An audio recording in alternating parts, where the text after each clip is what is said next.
Alright guys, so Like 40 people left. Ryan, do you have any idea what the picture looked like? Yes. It just looked like a hyperbola? Is that what you're going to say? No. It was on the x-axis, Yeah.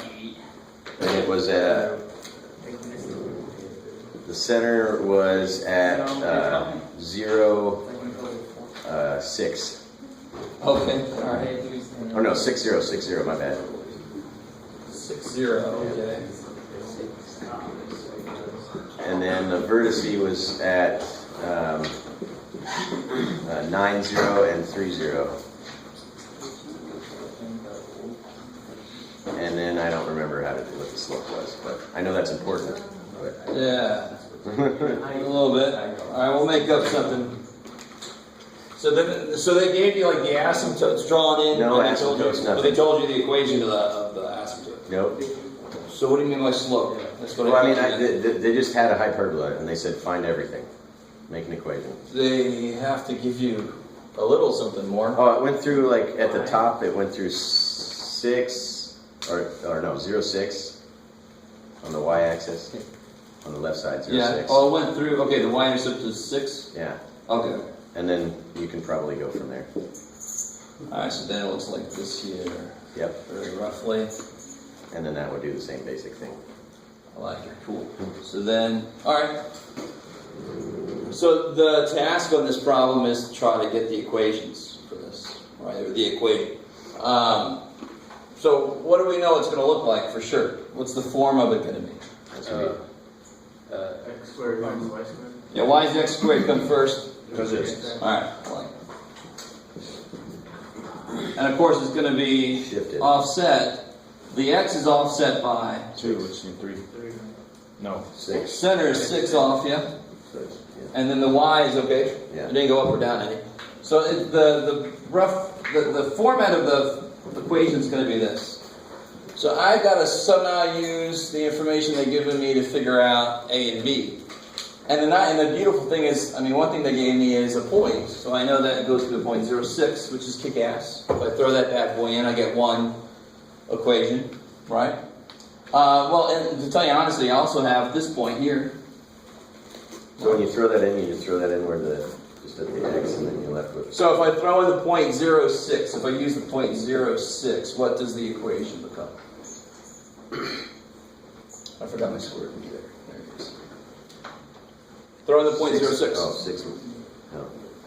You can do it. 36. Good. Hey, there's something. So if you throw a 0 in for x, that's negative 6 squared is 36. So I get 36 over A squared. a squared minus 0. Good.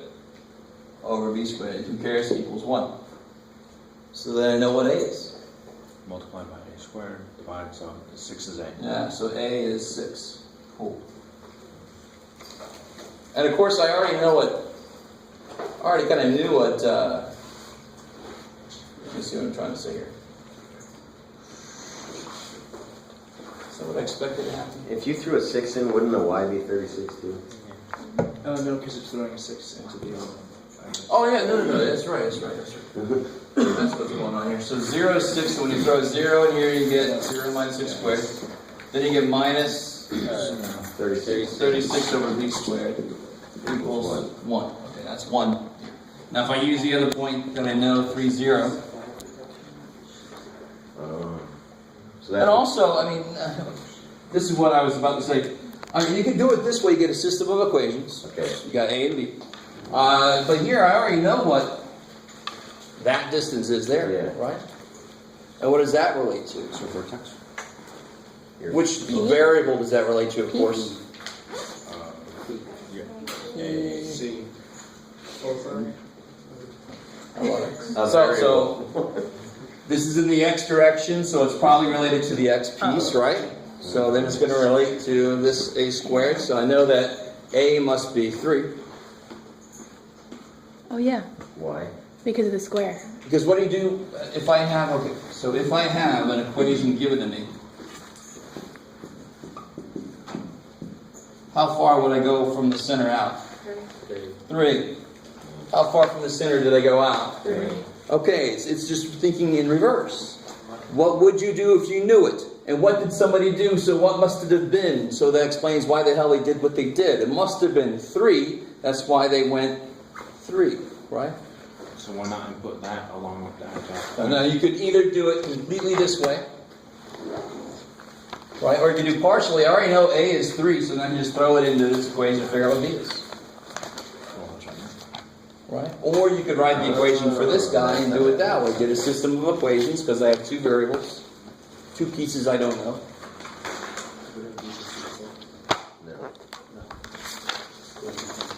Alright, maybe.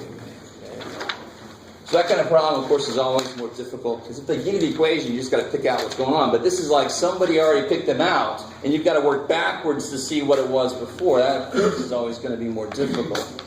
But it's really just a test of, do you really understand what each of these pieces do visually?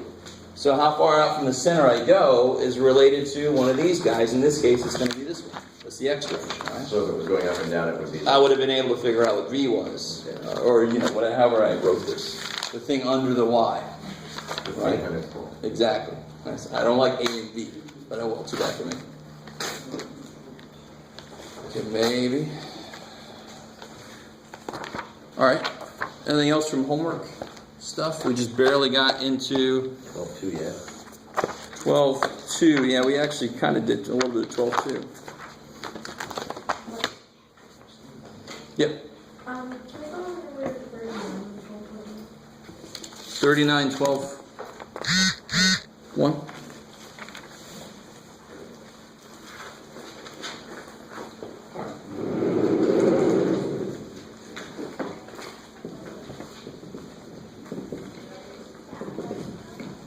This one says...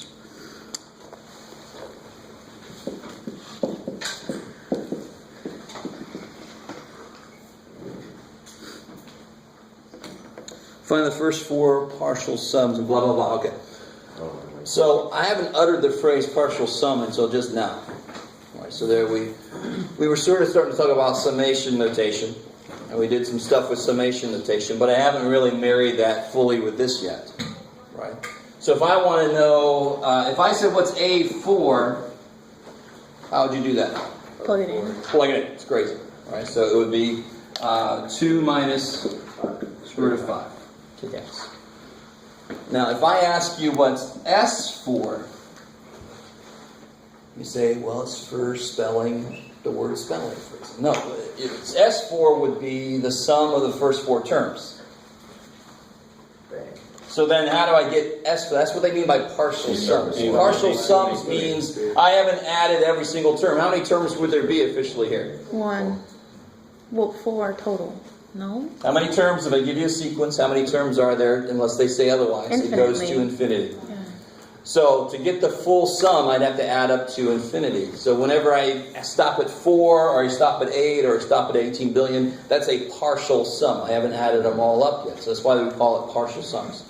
So this is the 4th partial sum. So to figure that out, what would you have to get, of course? A1, A2, A3, A4. I love it. Kick ass. Right. A4 was really easy. A1 through is also easy. Right? And you can get it as a decimal. It's not going to be good to have a bunch of root 3 minus root 4. It's not really cancels out, actually. Huh? Yeah, it cancels out. Oh, yeah, because you're going to get some overlap. So like A1. Equals square root of 1. In fact, well, let's see. No, I don't want to do that to you guys. Yeah, A1 would be 1 minus square root of 2. A2 is... Red 2 minus... Yeah, red 2 minus red 3. So already they're going to cancel out. 3 minus 2.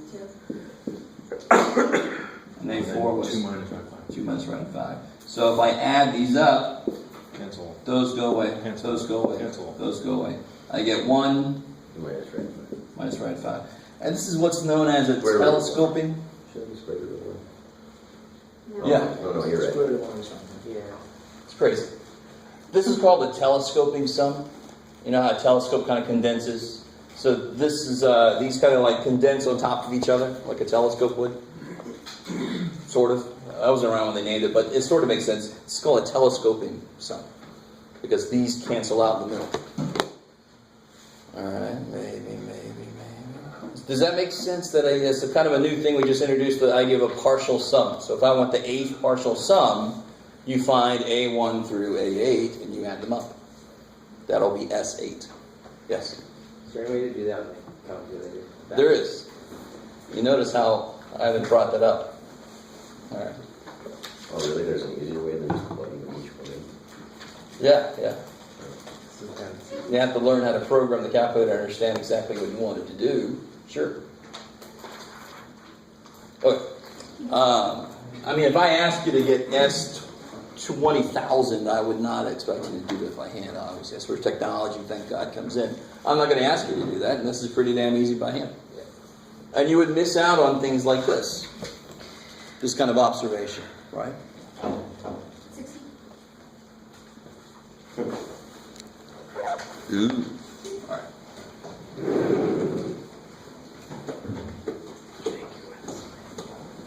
Thank you, whoever said it. Such a nice. So 60.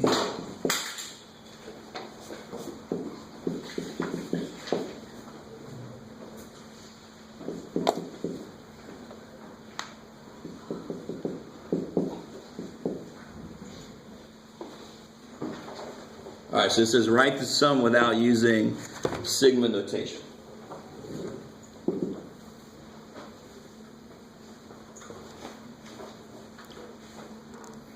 So, I mean, if you start to write a few of these elements out, what would you get? I don't think they've given you anything that is useful, no. No. Yeah. So what would you get, what would the first term be? Negative 1. 1 plus Yeah, so if I let j equal 1, So it'd be 1. negative 1 to the second, so that's gone. X to the first, so I just get x. Then if I let j be 2, I'll get, yeah, this would be negative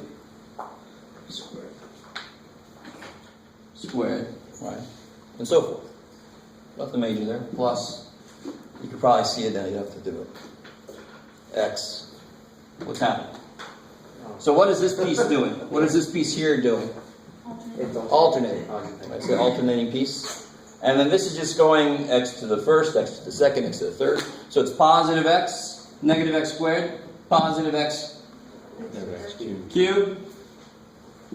Because the power is the same as the thing I'm on, right? As the term that I'm on. So I just want you to expand that bad boy to write it fully out.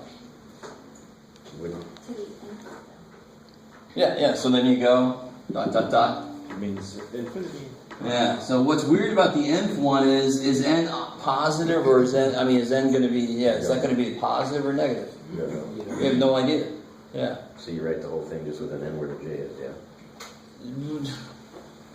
Yeah, you'd have to write negative 1 to the n plus 1, x to the n, because you don't know which one that is. Or you didn't want to do that. Yeah, I don't know. That's not a very interesting problem for me. That's why I was having trouble with it. So all they want you to do is to rewrite the terms. You just let j be 1. We know how to plug stuff in. We're getting used to what this, these symbols mean. But once you realize this symbol just mean plug in 1, plug in 2, up to this, then it's simple. It's just plug and chug. Let it be simple. So, of course, the main difference between this symbol and if I'm working with a sequence, of course, is these have pluses and, sometimes minus, but these have addition between them instead of commas. Cool. So that one, to me, it's not very interesting. It's very easy. It should be very easy. Of course, it's really easy for us to make it more than it really is. Any other questions from there? Yeah. 69. Ooh, yeah, this is gruesome. Let's see.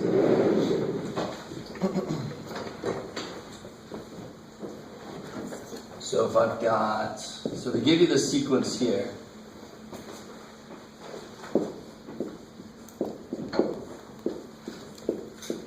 Oops.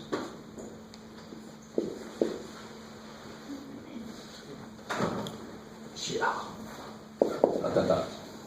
And they say come up with the form for the nth term.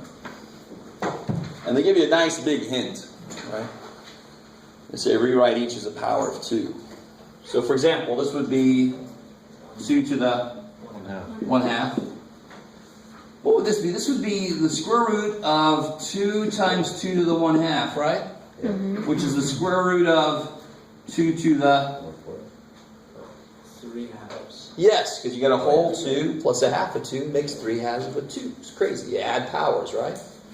All right, so 3/2. And which is the 2 to the what power? Now bring in the 4, yeah. 2 to the 3/4. Is everybody cool with that? It's half of this dude. Well, half of 2 to the 3/2 is 2 to the 3/4. Half multiplicatively, of course, because we're doing exponents, right? No good? What's up? No. So the inside, you definitely agree with me, that's 2 to the 3/2? Because that's 2 to the 1st times 2 to the 1/2. Okay. Okay, so we got this here. Now how do I rewrite anything square root of something? That's that thing to the what power? 1/2. There you go. So that's 2 to the 3/4. Okay. Cool. So this is 2 to the 1/2. This is 2 to the 3/4. This is going to be 2. So now I know this is 2 times, and this thing is what I just did, right? Yeah. That's that piece 2 to the 3/4. So now I get what's inside. 7/4. Step 7/4. Well, yeah, and then 7. So now I get 7/8. So I'm just going to get a bunch of 2's in the base. So that part I've got. The whole action is happening in the power, right? Yep. So the first term is 2 to the 1/2. The second term is 2 to the 3/4. So is it Third term is 2 to the 7/8. And now we're kind of trained, hopefully, starting to realize what we're always looking for. So screw the 2. The 2 is going to be there. So AN is going to be 2 to the, I don't know yet. Focus totally on this. What's happening to the bottoms here? Doubling.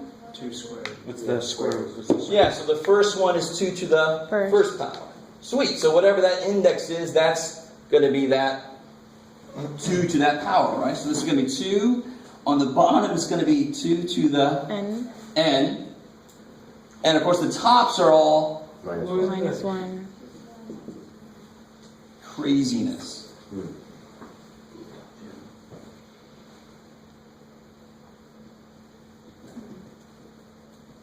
So very often you'll have a part of each term is repeating. So that part you go, okay, good, that's there always.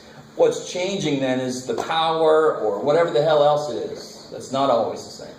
So then you want to focus on, well, what is the rule taking me from one to the other? How does it connect with that number that tells me what term I'm at? That's the whole point of trying to write the nth term. How does what's happening here relate to the number that tells me which term I'm at? Does that make sense? I mean, that's what we did yesterday also. With the whole n-1 thing, because it was off one step. Remember that idea? Yeah. I was at the first term, but it didn't take any steps yet, so I had to be n-1.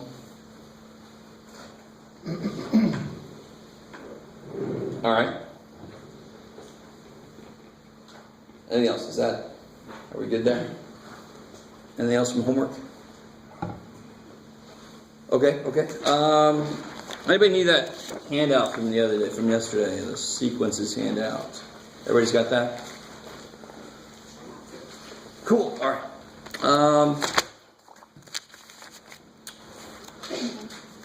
So the last little thing in section 12.1 that I want to talk about, we already talked a little bit about the partial sums. That's on page 789. And the last little thing is just some algebra of summation notation. That sounds painful, but it's not that bad. So for example, if I had this,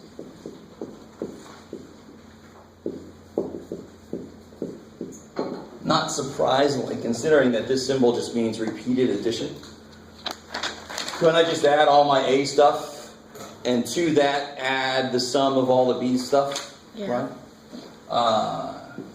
Let's get out of there. Why did I say I? There you go, John. Good job. So I equals 1 to n, A sub I. This is plus- 12.2? No, this is still 12.1. And the slightly more everyday kind of thing, this is not a huge difference, is it? So of course we already know what this is going to be. But if you're adding up your, I don't know if anybody still keeps a checkbook. But if you're doing something with your checkbook, one way you can do it is to get all the positive stuff added up and then subtract all the negative stuff, of course, right? So that really, how do I rewrite this then? I can rewrite the same way it did up here, except it's going to be AI minus the sum. Okay, so this would be like adding up all the positive stuff, all the people putting the money in my account. I like those people. And then this is me spending money. Right. Okay? Nothing major there. So why would you separate them like that? If it's useful. This is not a, how do I say it? This is just what you could do. Right? I could do that. I could rewrite 2 as 4 over 2, couldn't I? And I would definitely want to if I was trying to add it to 7 over 2. These are just things you can do if they make your work easier somehow. Right? I would never do that if it didn't do shit for me. I wouldn't do it. But this is a property of summation notation. Same thing here. What do you guys think about this here? C is a constant. What could I do there?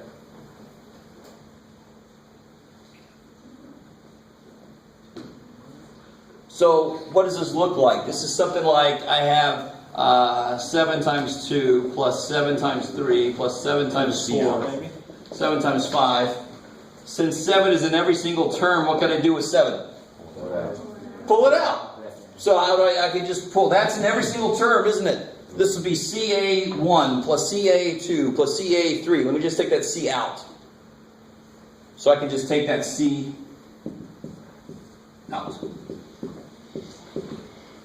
So it's out.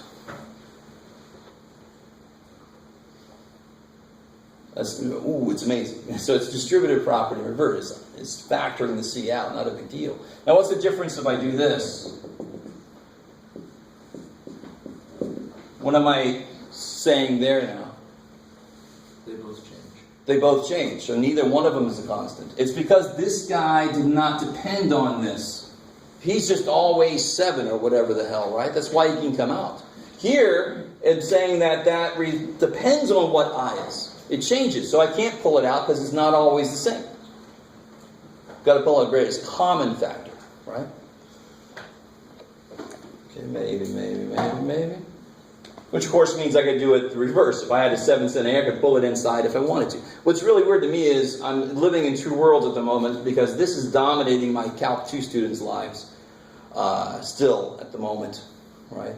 We're doing a lot of stuff with summation notation. And they're having trouble with kind of like some of these basic properties. But it gets really weird when you have weird shit just everywhere in here. So I don't blame them too much. Not too much.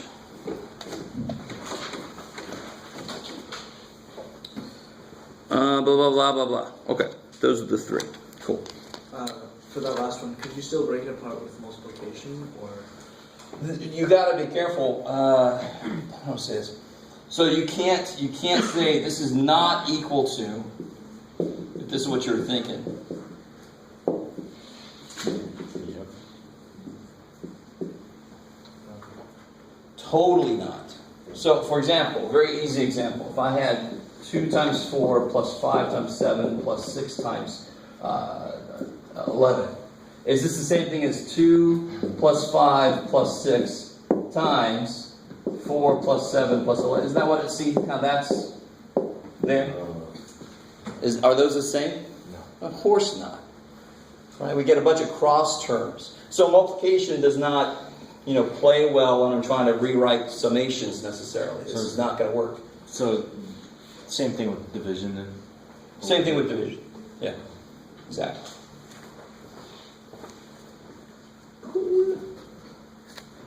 All right. So that's 12.1. There's the very last thing in the section was just some properties of summation notation. 12.2 we talked about already.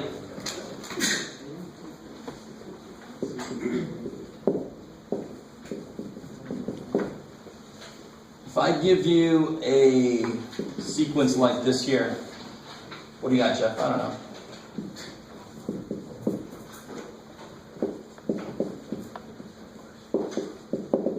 Can you guys rewrite? Can you guys tell me what AN would be?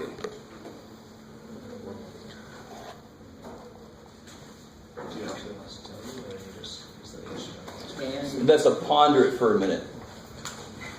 Right? The word ponder again, I love it. Just like that. Sorry. That's all right. There's a little punctuation mark somewhere. Class, I like that.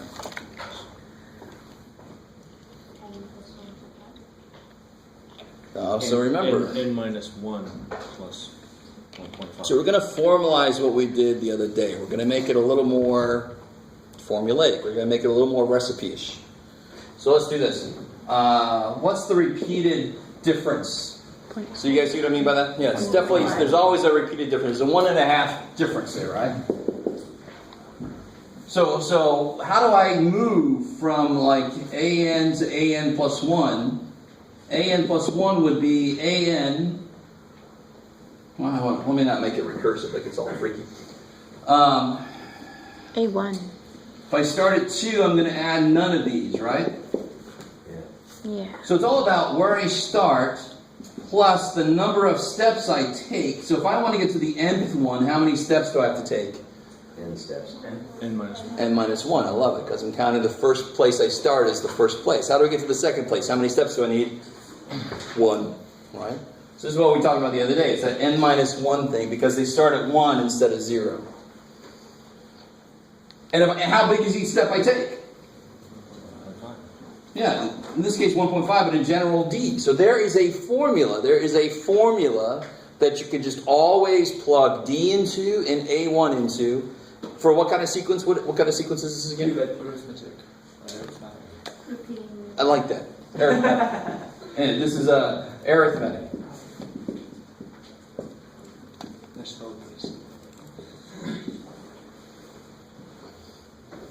Arithmetic. Yeah, not aromatic. I don't know how it smells. It's the marker I smell mostly, and it just gets me a little high. Is that a That's a It's an E. That explains it. Arithmetic. Yeah. Some of them are stronger than others. This one's the low older one, so it's a very low level. That's why you So in this case, what would it be? 2. A to the N minus 1. It's crazy. Whoa. Oh my gosh. So that is the official formula for the nth term of an arithmetic sequence. Right now, do you really need that? No, you could tease it out like we did yesterday. There's very simple mathematics behind the formula that captures all the numbers. It's not going to be n plus 1.5, or it's not going to be n plus 7. Almost definitely not, right? Because that's not quite getting all the right numbers. You got to start at the first one and go from there. Okay, and then you could distribute and stuff like that. How does that work? Are you for further on? Sure that How did you, what? I don't know, it just doesn't seem like it really works. How would you check it? Obviously do it. Okay. Do that, and it works. It's crazy.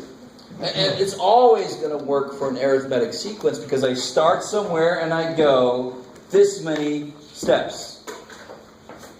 Somebody ever taken statistics? Yeah. Remind me again, a few of you guys. That's how I talk about standard deviation.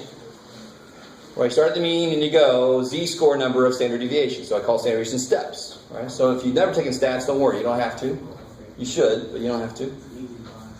So that's always going to work. All right, so what we want to figure out then is something a little bit more difficult. That's relatively easy, this little formula here. It's very simple, it's based on addition. Ooh, not a big deal. How do I then write a general formula for the nth partial sum? And this is actually one place where there is an urban legend in mathematics for where this came from. Right? You're not going to make a movie out of this. It's not going to be very exciting. You're laying in bed and you hear next to you somebody going 1 plus 2 plus. No, it's not. It's just not going to. It's not the same. I heard that last night. You were adding. I was adding and you were sleeping. Anybody ever seen it? No? All right. I'll just keep that to myself. So let's do this. Let's start with the most simple arithmetic sequence there is. And here's the urban legend. Gauss. Has everybody ever heard of Gauss? So if you're taking stats, the normal curve is a Gaussian curve. So Gauss actually came up with that general idea of that kind of curve. So Gauss, if you ever work with magnetic fields, they're measured in. Okay. Uh-oh, shit. Yeah, he's rolling over his grave. He's cool with it. These people still talk about us. What the hell? So supposedly Gauss was like 7 in this class, and the teacher's going crazy because the kids are all, and he says, everybody, you will add the first numbers from 1 to 100. I have no idea what the accent's supposed to be. So that he can sit down and he's like, it's going to take him a while. 1 plus 2 is 3 plus 3. Okay, good. I'm just going to see it. So Gauss was kind of a smart ass too, which is good, and he was smart, which is a really dangerous combination. So let me write a few more terms here. Exactly, right? So he said, all right, 1 plus 100 is 101. 2 plus 99 is 101. 3 plus 98 is 101. So instead of doing 1 plus 2 is 3 plus 3 is 6 plus 4 is 10, that's going to take for freaking ever. I'm just going to do 101. How many 101s are there going to be? 50. So real quick, where'd 50 come from? Half of 100. Half of the number. Good, so n over 2. And where the hell did 101 come from? The first number plus the last. Beautiful. So what's the first number's symbol? A1. A1. What's the last number's symbol? AN. AN. Kick ass. This is not N. This is AN, right? Mm-hmm. So this is the formula for the nth partial sum of an arithmetic sequence. Oh, say it again. Yeah. Are we cool here? So how is this a urban legend? Because we're not sure if it's true. And 50 he is did just it the when he middle was point, 7. okay. Yeah. He was 7. Yeah. So you know he's probably why young. is it written like that? They 50 died and pretty the early, 101? so they had to do shit early. Huh? Why is it written like that, the 50 and the 101? Nothing to do with any formulas or anything. Why is it written like that? Because are you cool with the 101? He Yeah. just didn't hear you. How go many through it. 101s are there? It's 50. 50. So 50 101s makes 50-50, which is an interesting fact. If you add up the numbers from 1 to 100, the natural numbers, you come out to 50-50. It's kind of neat on its own. Or not. It's okay. But given any arithmetic sequence, so let's do it specifically for that one. Let's do the fourth partial sum for that. So just doing it by the formula, now I can add those up easy enough, but doing it by the formula, what would I get? What goes in here? 4. So now we're doing it for this guy here, right? Is everybody with me? Yeah. I'm going to do this. So this is 4 divided by 2. 2. 2, I like it, plus 2 plus this. 6.5. So I want to go out the fourth term, right? Oh, okay, yeah, you're 2 right. plus 6.5. Cool. Is that, you guys with it? A little bit, okay, all right. So this will be twice 8.5, which is, man, suspense is killing me. And if you add them up, you get 7 plus 10, 17. That's crazy.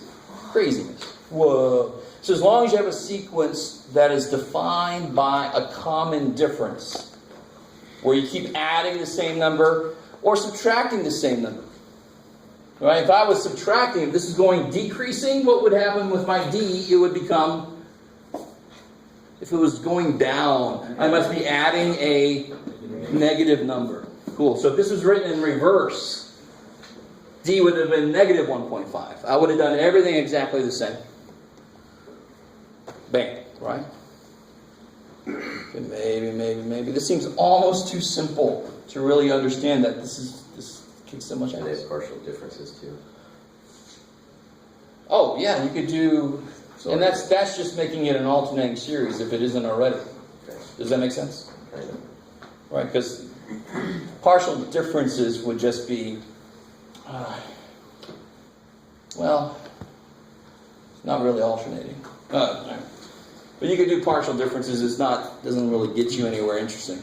All right, we'd rather talk about partial sums, because then I'm curious about, like I said the other day, we had an example of a sequence that if I added them all up and made a series out of it that went to infinity, it added up to 1/9.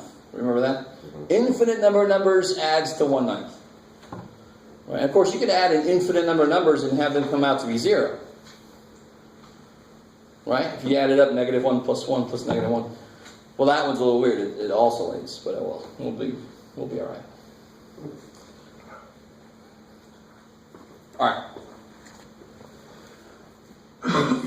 So now we got 2 formulas so far. We have this guy and we have this guy. And what I always thought was nice, unfortunately for geometric, we don't use a little g here, but that would be kind of nice because then A would go with the arithmetic, right? So let's talk about. Remember that for programming. All right, here, let me give you an example to try.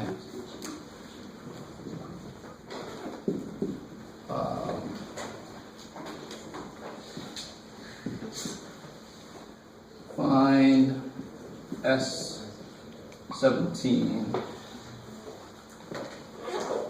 What you got there?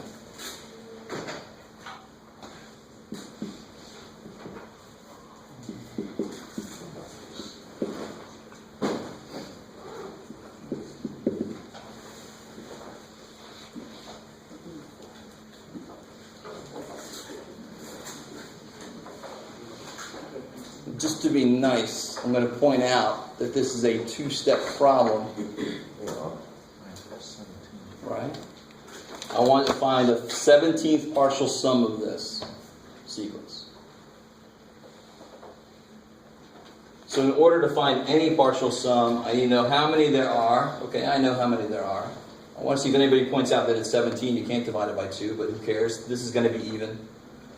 Something's always even if you have whole numbers. You guys kind of with me? If anybody's worried about it. This one I know. What's A1?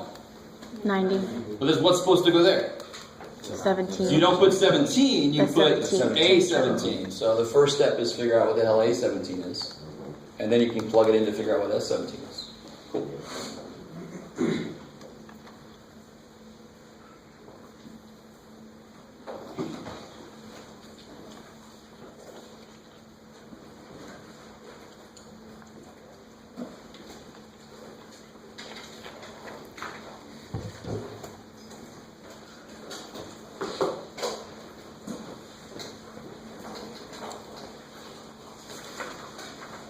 You're still going.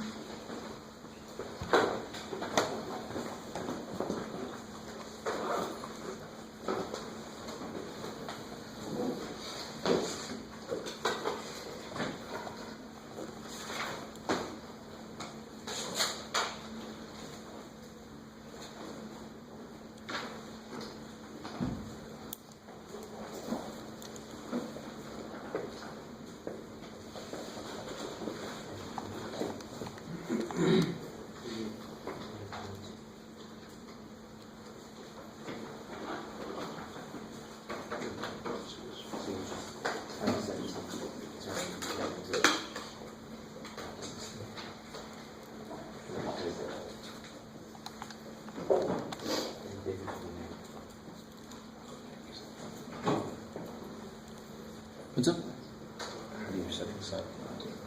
Alright, so the first step is A17. What do you have to know to figure out A? You need 2 things. You need A1. Yeah, and you need the difference. Beautiful. So this is decreasing, so you know you keep adding -12. And I just plug and chug, get you that formula we figured out earlier. Right? So you don't have to go crazy trying each time to figure it out. Go crazy for other reasons.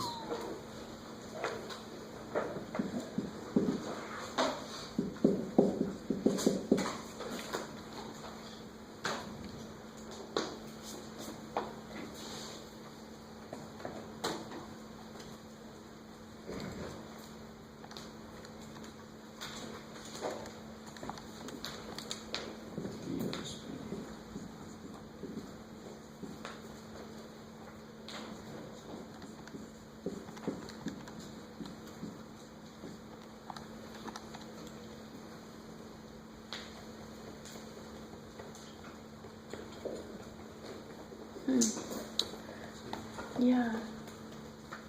What's up? What's weird about it? Math. That's what I got. What is it? Negative 102. So what's wrong with that? It's just weird. Why? What's unexpected about it? I'm not saying it's not weird. Because you already subtracted it by 102. So the sum is equal to the 17. Yeah. All right. Oh, I didn't make it happen. I can't take credit for that. That's the part that's weird. That's the part I didn't know. So yeah, so A17 is going to be 90 plus, 17 minus 1. yeah. So 90 minus Whatever the hell that is. So you get negative 102? Kick ass. That's awesome that happened. No, it's not. No, It's weird. It seems like it would be a small number. Because it's n equals 17 minus 1, so that's where you get the 16. Yeah, so it's one less step because you count the place you start. So, real quick, so it starts at 90 and it goes down to negative 102, right? So when you add these up, do you have more negative numbers or more positive numbers? Negative. More negative. So you expect the answer to come out negative. I don't necessarily expect it to come out. No, so you guys got, let's see, 17 over 2 times 90. Plus minus 102. Minus 102. So you get 17 over 2 times negative 12. That's 8.5 times negative 12, Yeah, all right. which is negative 102. Yeah, that's what's weird. That's what's weird. Yeah, I understood that. Eventually, you told me. And so, what's the number right before negative 102? You guys with me? Negative 90. Negative 90. Oh. So no, it's not weird. What happens to all these? They repeat. Because there's a 90, there's a negative 90. There's a 78, there's a negative 78. Oh. So of course it's the same, right? So I could have made that happen, but I didn't. It's just because it ended up being kind of symmetric on the positive and negative side. You with me? Yeah. Yeah. Okay. I like that. That's kind of cool. But now that you understand why it is it better? Yeah. You can accept it? Okay. All right. Okay.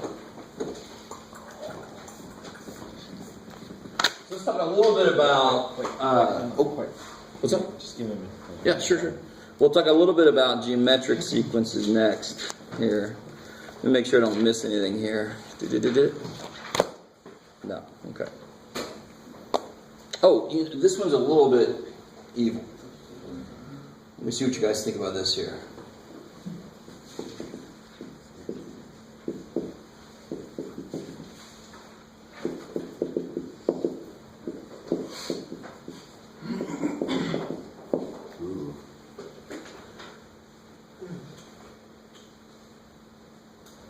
Chris, what's up? Well, you're just going faster than I'm able to, so I was just wondering what the whole conundrum was before. Oh, you got the same thing here. Right. Yeah, there you go. That's all it was. It is slightly weird when you first see it that the 17th term is equal to the sum of the 17 first terms. And it's just because we realized that the negatives and positives cancel each other out and add one extra negative term. So what would S16 be? 0, because I wouldn't have went all the way down to 102. It would have stopped at 90. They would all cancel each other out. It would have been 0. Wow. Dude. So can anybody... This seems like a very simple question, but there's a little bit of a evilness to it. No. They're odd numbers, so they're not spaced by 1. They're spaced by 2. 2. Right? I love when people say 3, but of course the odd numbers are spaced by 2. And you get the same steps, really. If you just follow the steps, you'll be okay. If you start guessing as to what the 50th odd number is, you might come out wrong. You might end up on the wrong side of what you think it is. There's a few different ways. Let's do this by the book, and then we'll see if somebody else has a better way to do it, a quicker way to do it. The first 50 odd number. So what's D going to be? 2, like we just said. And so if I want, and of course A1 is remarkably enough. 1. 1, good. So if I want a 50, Oh, what would that equation come out to be? 1 plus 49 times 2. Yeah, 1 plus 50 minus 1 times 2, kick ass. So 1 plus 99. 49 times 2, Oh, 90. 98 plus 1 is 99, yeah. I was saying you're going too fast. You guys semi with me so far? And if you try to come up with the 50th odd number yourself, it's very easy to make a stupid mistake, right? It's not even stupid really, it's just like, well, I didn't realize. So just follow the formula, you'll be okay. Another way to do this though is, what's the first odd number is 1, what's the second odd number? 3, 3, and then what's the third odd number? 5. 5. Do you guys see anything there? The second odd number is 3. The third odd number is 5. The fourth odd number is 7. They're all 1 less than twice. Mm-hmm. So if I want the 50th odd number, twice it is 100 minus 1 is 99. 99, man. That's good. And of course, I mean, what do I get if I do this out? Let me see how it says. If I did 1 plus n minus 1 times 2, if I just said, I didn't say the 50th, I just said the nth. If you simplify this, where do you go? You get 2n minus 2 plus 1 is 2n minus 1. This is exactly what we just said, right? So you get the nth odd number, you double that, and then subtract 1. Kick ass. Alright, so the second step now, of course, I want the sum. So I want to get S50. So now I've got everything I need for that. 25. Yeah, it'd be 50 over 2, 1 plus 99, that kicks ass. Yeah, 2,500, right?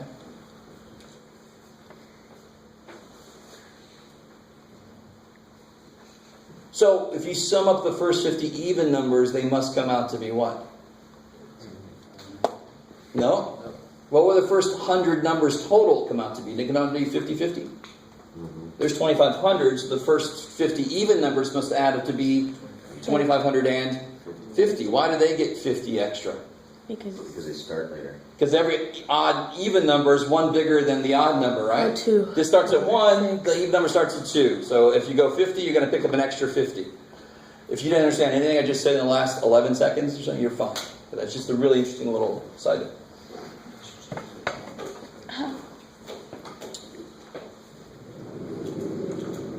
Okay.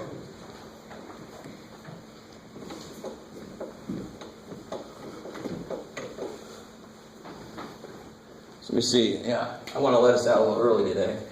We're going to talk a little bit about geometric, like I said. This is still part of the 12-2. This is 12. Yeah, this is 12-3. Arithmetic is 12-2. Geometric is 12-3. What was the idea behind geometric sequences? Awesome. They were awesome. This is true. Multiplication. Multiplication. I like it. All right. That's a little bit more specific. What's up? Logs? No. It was multiplication. So arithmetic would be, Addition. 1, 3, 5, 7. Keep adding 2. Geometric would be 1, 2, 4, 8, 16. So you can very quickly tell the difference between the two. Or how about 3, 12, 48? Times 4. Right. What is that, 208? Yeah, No, I don't know what the hell it It's is. got a 2 at the end. Blah, blah, blah. It's 192. Thank you. Yeah. So, what do I keep doing? How do I get from 3 to 12 and from 12 to 48? What did I do? Multiply 4. I didn't add the same thing over and over, did I? 4. So I multiply by 4, yeah. It's not, now this one just happens to come out to be powers because I'm multiplying by 2, and 2 is one of the elements, right? Yeah. So 2 squared is 4, because I multiplied 2 by 2 to get there, and then I can multiply by another 2. But it doesn't have to be that way, of course. It all depends on where I start. What about this one? So what would... We don't use the letter D here, that's the difference. We use the letter R for a common ratio. If I divide 1 by the one before it, it always comes out to the same number. So of course R here is 2, R here is 4. What would R be here?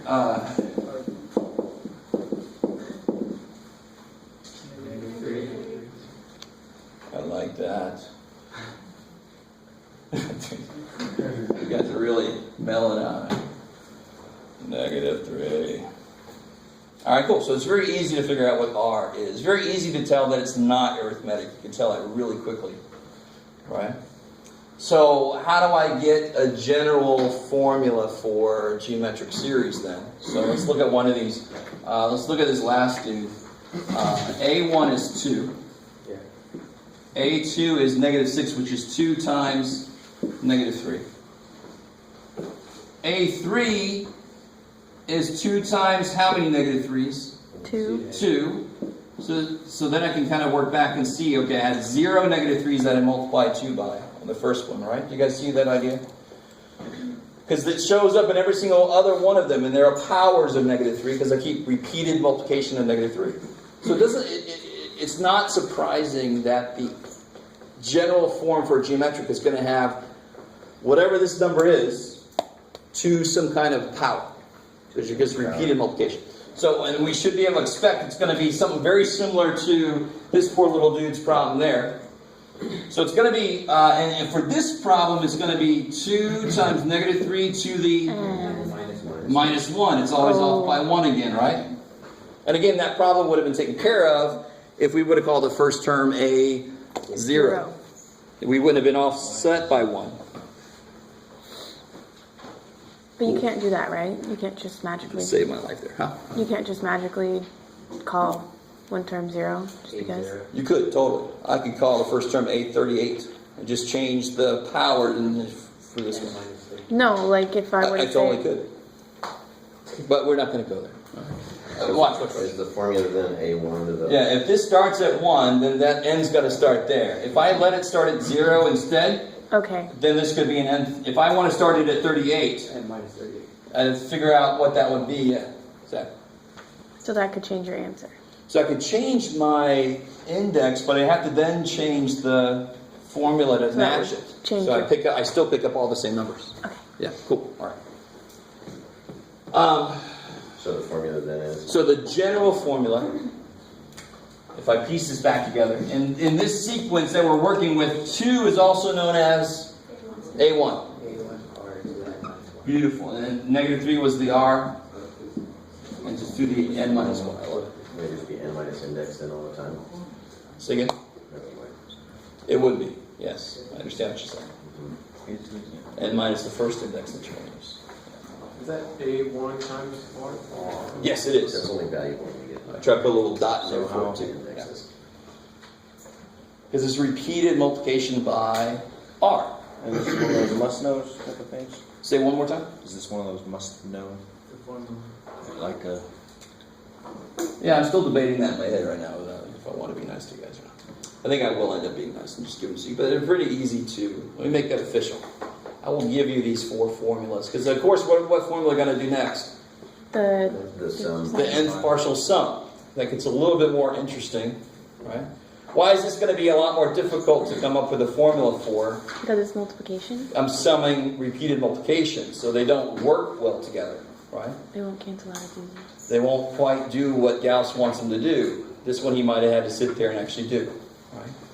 But we'll come up with a really cool thing, which is based on, I don't think we're going to get, I don't know if I want to do, if we do talk about 12.5, in fact, I'll say this, I'm not going to make 12.5 I'm not going to make 12.5 part of a test, because it really requires at least a couple full days of lecture to get it down. My Math 280 students, again, and this is not their fault, this is a weird thing, this math induction. But we will use a math induction type thing to prove this. I will, and you guys will go with me, right? But in fact, well, we'll do that 2 different ways, maybe. All right, so I'm trying to let us out here. That's plenty. So we got up through section, halfway through section 12.3. I'll have the answer key for the practice final tomorrow or probably Thursday, I'd say. It's a better bet. It's going to have to look at these questions.